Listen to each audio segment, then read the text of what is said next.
MCC सँगको अनुदान सम्झौतालाई संसदमा अघि बढाउने विषयमा गठबन्धन दलहरूबीच नै कुरा मिलेन। पार्टीको राष्ट्रिय सम्मेलनसम्म कुर्न माओवादीको आग्रह, सम्झौता अध्ययन गर्न समिति गठन। 12 देखि 17 वर्ष उमेर समूहका विद्यार्थीहरूलाई कोरोना विरुद्धको मोडर्ना खोप कार्यक्रम मुलुकभर सुरु। 7वटै प्रदेशका 57वटा जिल्लामा खोप अभियान सञ्चालन। वित्तीय तरलताका कारण लघु वित्त र सहकारी संस्थाद्वारा कर्जा प्रवाह रोक्ने निर्णय। केही सातामा पनि पैसा नआए दैनिक प्रशासनिक बाहेक कारोबार ठप्प हुने चुनौती।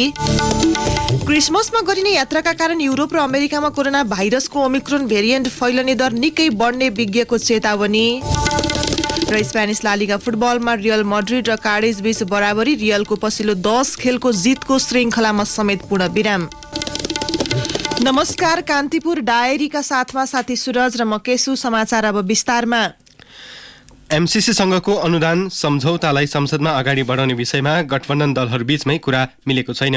प्रधानमन्त्री शेरबहादुर देउवाले सम्झौता अघि बढाउन ताकेता गरे पनि माओवादीले पुस 13, 11 र 13 गते हुने राष्ट्रिय सम्मेलनसम्म पर्खन आग्रह गरेको छ। सत्ता गठबन्धनको हिजो बसेको बैठकले एमसीसी बारे अध्ययन गर्न 3 सदस्यीय समिति बनाएको छ। एकीकृत समाजवादी पार्टीका नेता एवं पूर्व प्रधानमन्त्री झलनाथ खनाल, सञ्चार तथा सूचना प्रविधि मन्त्री ज्ञानेन्द्र बहादुर कार्की र माओवादी केन्द्रका नेता नारायण काजी श्रेष्ठ रहेको समितिलाई समयसीमा तोकिएको छैन। स्रोतका अनुसार एमाले संसद अवरुद्ध गरिरहेको बेला सभामुख अग्निप्रसाद सापकोटाले एमसीसी संसदमा टेबल गर्ने पक्षमा छैनन्। एमाले कारबाही गरेका 14 सांसदको पद बदर नगरेको भन्दै संसद अवरुद्ध गरिरहेको छ। शीर्ष नेतृत्वबीचको अनौपचारिक संवाद र अध्ययन समितिको सिफारिसका आधारमा एमसीसी सम्झौता संसदमा टेबल गर्ने गठबन्धनमा रहेका नेताहरूको तयारी छ। त्यसअघि सकेसम्म समान धारणा बनाउन उनीहरूले कोसिस गर्ने भएका छन्। अध्ययन समितिले संसद बैठक सञ्चालन गर्नेदेखि संसदमा विचाराधीन विभिन्न विषय अगाडि बढाउने सम्बन्धमा दलहरूसँग परामर्श गर्ने कार्यदेश पाएको छ। गठबन्धन सुरक्षित राख्ने शर्तमा परिमार्जन सहित एमसीसी सम्झौता अनुमोदन गर्न शीर्ष नेता तयार देखिएका छन्। माओवादी केन्द्रका अध्यक्ष पुष्पकमल दाहाल, एकीकृत समाजवादी पार्टीका अध्यक्ष माधव कुमार नेपाल, जसपाका अध्यक्ष उपेन्द्र यादव फेस सेभिङ हुने गरी सम्झौता परिमार्जन गरेर अघि बढ्ने पक्षमा छन्।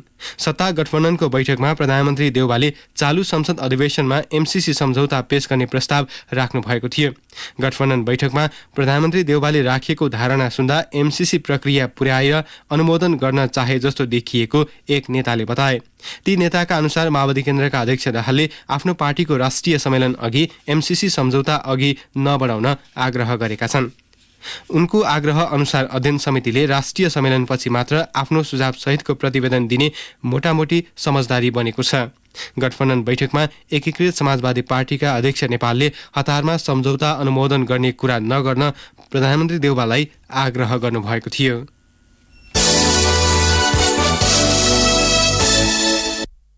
कांग्रेस केन्द्रीय कार्यसमितिमा नयाँ अनुहार उल्लेख्य संख्यामा हुने भएको छ। खुल्लातर्फ आइतबार निर्वाचित 35 केन्द्रीय सदस्यमा 15 जना नयाँ छन्। अघिल्लो महाधिवेशनमा खुल्लातर्फ निर्वाचित 25 केन्द्रीय सदस्य मध्ये विश्वप्रकाश शर्मा र रमेश लेखक मात्र नयाँ थिए। यसपटक मतगणना बाँकी रहेका विभिन्न क्लस्टरका 86 केन्द्रीय सदस्यमा पनि नयाँ अनुहार प्रतिस्पर्धामा छन्। 13 पदाधिकारीमा सभापति शेरबहादुर देउरा, उपसभापति पूर्णबहादुर खड्का बाहेक सबै नयाँ हुन्। उपसभापतिले मनोनयन गर्ने 33 केन्द्रीय सदस्यमा भने पुरानै नेताको बाहुल्य हुने अनुमान छ।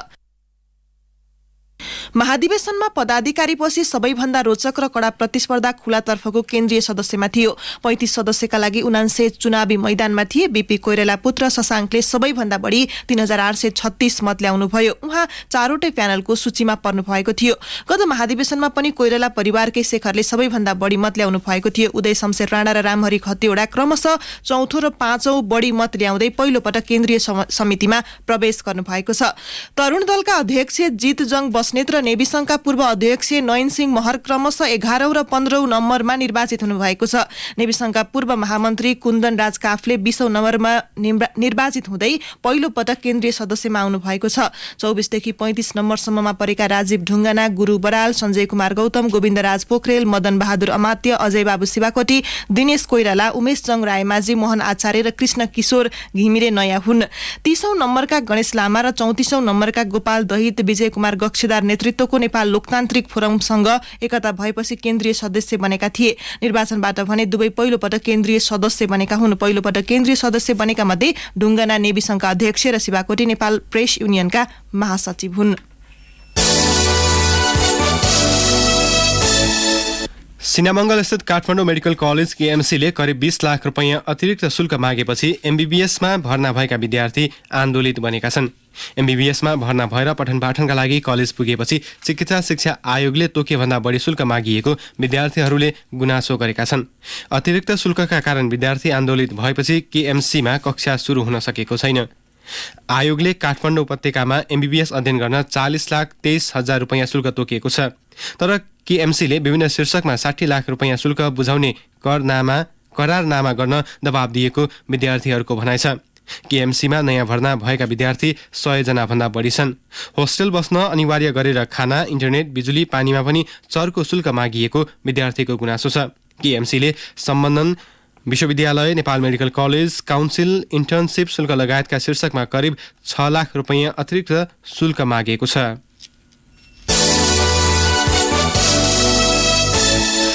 भारतमा कोरोना भाइरसको नयाँ भेरिएन्ट ओमिक्रोन देखिएपछि नेपालगञ्ज स्थित जमुनाहा नाकामा सतर्कता बढाइएको छ। सीमामा निगरानी बढाउन स्वास्थ्य सेवा विभागले निर्देशन दिएको छ।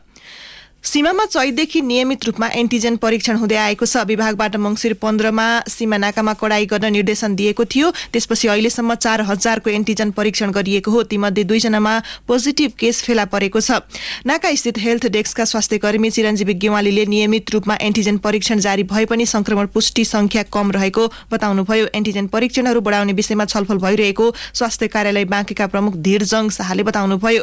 जिल्लामा अहिलेसम्म 60,000 एन्टिजेन परीक्षण भएका छन्। नाकामा मात्र 50,000 जनामा एन्टिजेन परीक्षण भएको छ।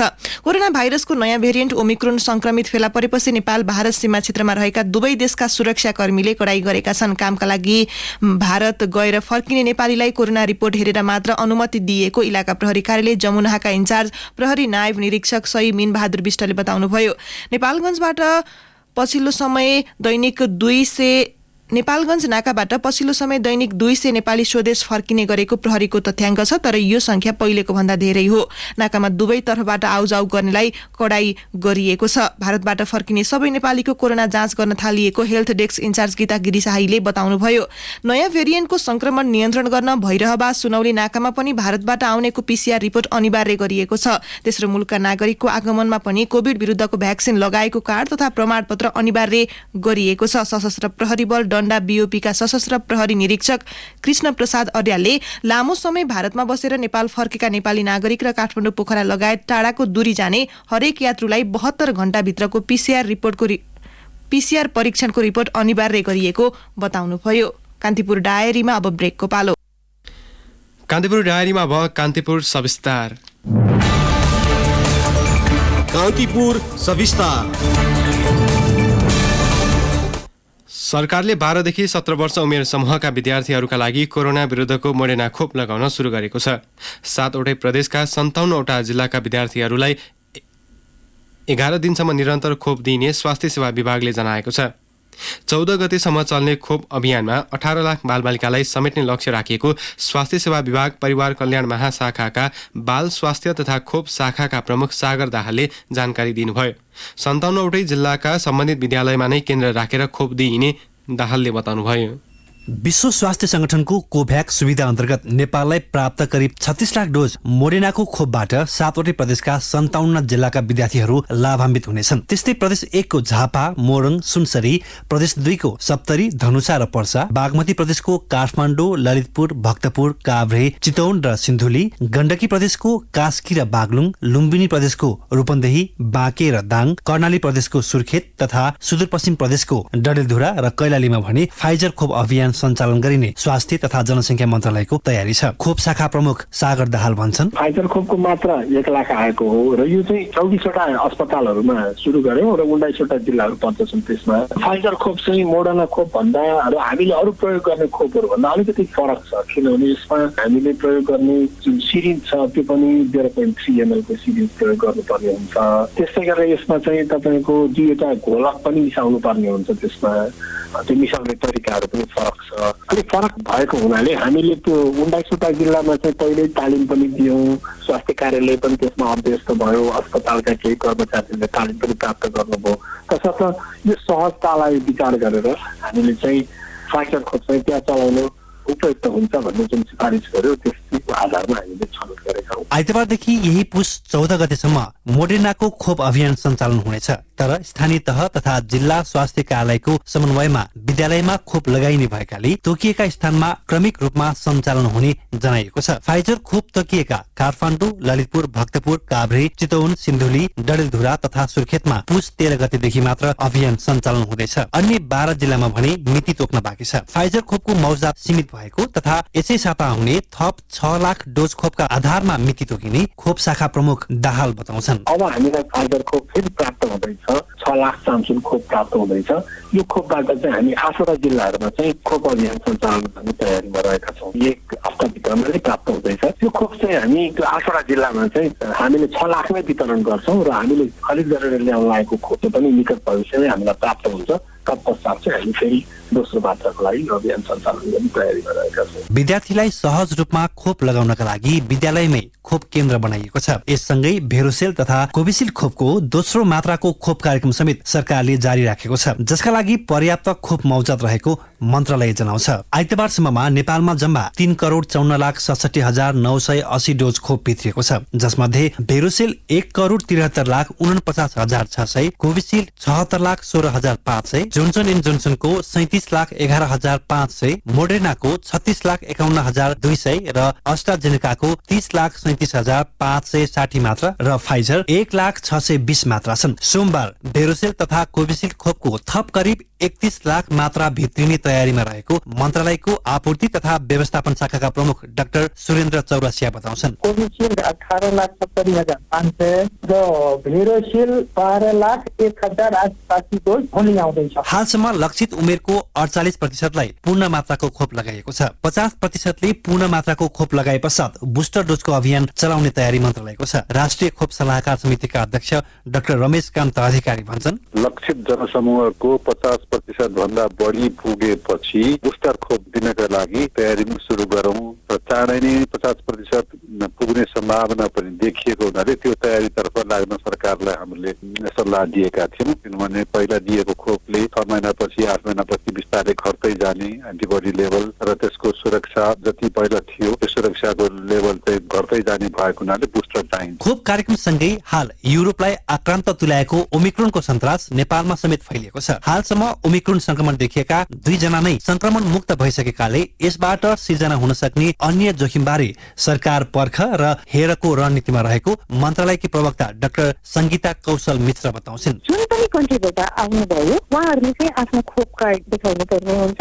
यदि कुनै शङ्का लाग्यो भने हामी एयरपोर्टमै उहाँको गर्छौँ। यदि कुनै मान्छेको घरै नै छ, किन अब नेपालीहरू पनि आउन सक्नुहुन्छ त्यो घर त्यो सम्बन्धित देशमा बसोबास गरेको अथवा त्यस्तो भयो भने उहाँहरूलाई चाहिँ हामीले होम क्वारेन्टाइनमा पनि राख्न सक्छौँ। अहिलेसम्म चाहिँ ओमिक्रोनको केस चाहिँ पुरै नेपालभरिमा 2टा मात्रै देखिएको छ। उहाँहरू पनि अब इन्फेक्सनबाट अब निस्किसक्नु भएको छ। त्यही भएर अहिलेसम्म चाहिँ एनपिएचएलले पनि कुनै ओमिक्रोनको नयाँ केस चाहिँ रिपोर्ट गरेको छैन। नेपालमा कोरोना संक्रमण विरुद्धको खोप लगाउन सुरु गरिएको झण्डै 11 महिनापछि 12 वर्षमाथिका बालबालिकाको पहुँचमा खोप आइपुगेको छ।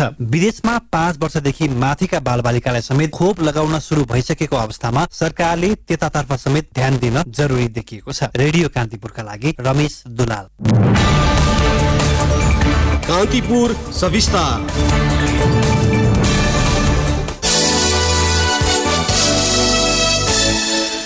सगरमाथा निकुञ्जमा झारलको संख्या बढेको छ। हिउँ चितुवामा विद्यावारिधि गरिरहेका कमल थापाले गरेको अध्ययनले निकुञ्जमा झारलको संख्या 322 देखि 435 सम्म देखाएको छ। झारल हिउँ चितुवाको मुख्य आहार हो। अनुसन्धानकर्ता थापाको टोलीले गत असोज कार्तिकमा निकुञ्जको नाम्चे, थामे, फोर्से र गोक्यो उपत्यकामा झारल गणना गरेको थियो। ती क्षेत्रमा समूहमा झारल देख्न सकिन्छ। यसपटक डबल अब्जर्भड मेथडबाट झारल गणना गरिएको हो। थापाले यसअघिको गणना भन्दा यो पटक झारलको संख्या बढेको बताउनुभयो। हिउँ चितुवामा विद्यावारिधि गरेका सोम आलेले सन् 2007 मा सगरमाथा निकुञ्जमै गरेको अध्ययनले झारलको संख्या 277 देखाएको थियो। अनावरण गर्न राखिएको लोककवि गणेशलाल श्रेष्ठको अर्धकदको शालिग शनिबार राति चोरी भएको छ। भीमफेदी गाउँपालिका 6 स्थित ज्योति पुस्तकालय परिसरमा स्थापित श्रेष्ठको शालिग हिजो अनावरण गर्ने कार्यक्रम रहेको थियो। तर शनिबार राति नै शालिग चोरी भएपछि अनावरण हुन सकेन। शालिग स्थापना समितिका सदस्य सुरेन्द्र ठिकेले भन्नुभयो, अनावरण गर्न सबै तयारी सकेर शनिबार साँझ 7 बजेतिर घर गएका थियौँ। बिहान आउँदा त शालिग नै छैन। फलामको डन्डी नै दोबरिएको छ। छोपिएको कपडा पनि छैन। ठिकेका अनुसार 30 इन्च उचाइ भएको करिब 40 किलोको शालिग पित्तलबाट बनाइएको थियो। अनावरण गर्न परराष्ट्रविद हिरण्यलाल श्रेष्ठ लगायत साहित्यकारको टोली आइतबार बिहानै भीमफेदी पुगेका थिए। कोरोना संक्रमणको प्रतिकूल अवस्थामा पनि रूपन्देहीको भैरवा स्थित विशेष आर्थिक क्षेत्र सेजमा सञ्चालित 4 उद्योगले 16 महिनामा 1 अर्ब भन्दा बढी मूल्यको उत्पादन भारत निकासी गरेका छन्। तर संक्रमणकै बेला पनि सरकारले सहजीकरणसम्म नगरेको व्यवसायीको गुनासो छ। निकासीका लागि पनि सरकार अनुदार छ। सहजीकरण नगरी सरकार अनुदार भन्दा सेज प्राधिकरण र व्यवसायी बीच विवाद पनि हुने गरेको छ।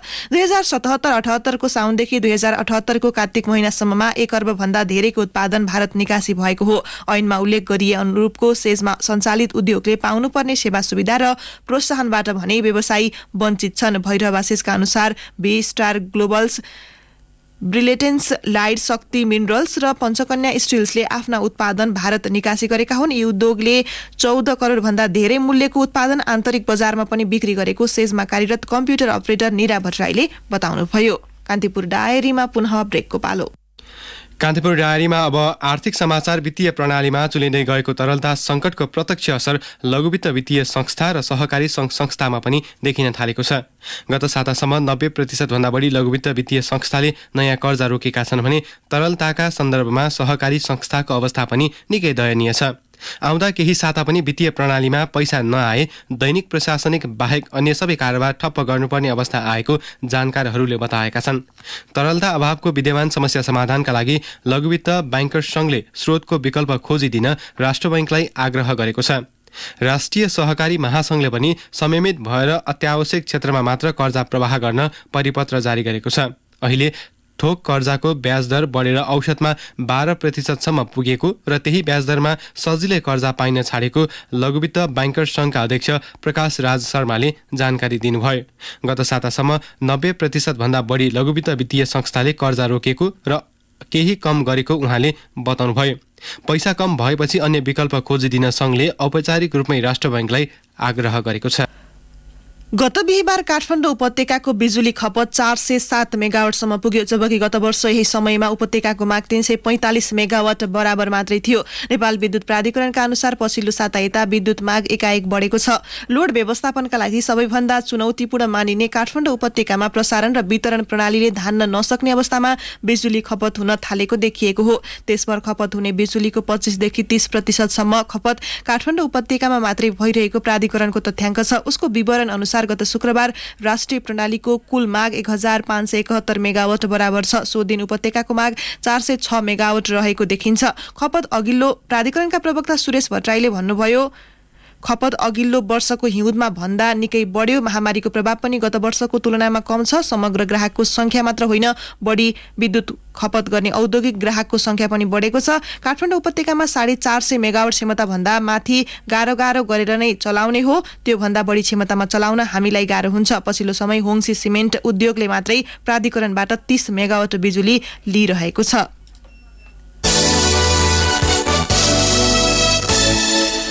युरोप र अमेरिकामा क्रिसमसको अवसरमा गरिने यात्राका कारण ओमिक्रोन कोभिड-19 भेरिएन्ट फैलने दर निकै बढ्ने वैज्ञानिकहरूले चेतावनी दिएका छन्। अमेरिकाका वरिष्ठ संक्रामक रोग विशेषज्ञ डाक्टर एन्थोनी फाउचीले ओमिक्रोन भेरिएन्ट अति नै तीव्र गतिमा फैलने भएकाले सतर्कता अपनाउन आग्रह गर्नुभएको छ। नयाँ भेरिएन्ट विश्वभर नै तीव्र गतिमा फैलिरहेको फाउचीले उल्लेख गर्नुभएको छ। हाल युरोपमा फ्रान्स र जर्मनीले यात्रामा कडाई गरेका छन् भने नेदरल्यान्ड्समा क्रिसमससम्मका लागि कडा लकडाउन गरिएको छ। नयाँ भेरिएन्टको खतरा बढेसँगै सरकारले कोभिड-19 विरुद्धको खोप कार्यक्रमलाई तीव्रता दिएका छन्। हालसम्मको अध्ययन अनुसार खोप लगाएका 85%लाई गम्भीर समस्या देखिएको छैन। नयाँ भेरिएन्ट फैलने दरका कारण विश्वभरको स्वास्थ्य सेवामा गम्भीर असर पर्ने डाक्टर फाउचीको भनाइ छ। सम्भव भएसम्म खोप लगाउन र लगाइसकेर बुस्टर मात्रा लगाउने बेला भएकालाई पनि कार्यक्रम सुरु गर्नुपर्ने डाक्टर फाउचीको भनाइ छ। अब खेल प्रसङ्ग। स्पेनिस ला लिगा फुटबलमा रियल मड्रिडले कार्डिससँग बराबरी खेल्दै निराशाजनक प्रदर्शन गरेको छ। घरेलु मैदानमा गैराती भएको खेलमा शीर्ष स्थानमा रहेको रियल रेलिगेसनबाट बस्न सङ्घर्षरत कार्डिससँग गोलरहित बराबरी खेल्दै अङ्क बाँड्न बाध्य भएको हो। इडेन हजार्ड पछिल्लो 3 महिनामा पहिलो पटक रियलको टिममा हटाएका थिए, तर कोभिडबाट प्रभावित शीर्ष स्थानको रियलले खेलमा सङ्घर्ष गर्नु पर्यो। कोभिडबाट संक्रमित रियलका मुख्य 6 खेलाडी मैदानमा थिएनन्। यो सँगै रियलको पछिल्लो 10 खेलको जितको श्रृङ्खलामा समेत पूर्ण विराम लागेको छ। कार्डिस 14 अङ्कसहित तालिकाको पुछारबाट दोस्रोमा छ।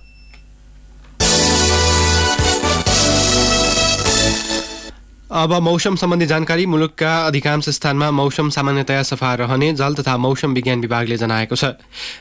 न्यूनतम तापक्रम 3.6 डिग्री सेल्सियस मापन गरिएको काठमाडौँ उपत्यकाको अधिकतम तापक्रम आज 15 डिग्री सेल्सियससम्म पुग्नेछ। सूर्योदय बिहान 6:50 भयो भने सूर्यास्त साँझ 5:13 हुनेछ। हवस् त यिनै प्रसङ्गसहित कान्तिपुर डायरीको यो बुलेटिन अहिलेलाई यही सकिन्छ। अहिले केही बेरमा प्रसारण हुने हाम्रो नियमित कार्यक्रम द हेडलाइनर्समा आज हामी नेकपा एकीकृत समाजवादीका महासचिव बेदुराम भुसालसँग एमसीसीका विषयमा, गठबन्धन दलहरूको धारणा लगायतका विषयमा कुराकानी गर्दैछौँ। सुन्ने प्रयास गर्नुहोला। अहिलेलाई साथी सुरज र म केशु बिदा हुन्छौँ। नमस्कार।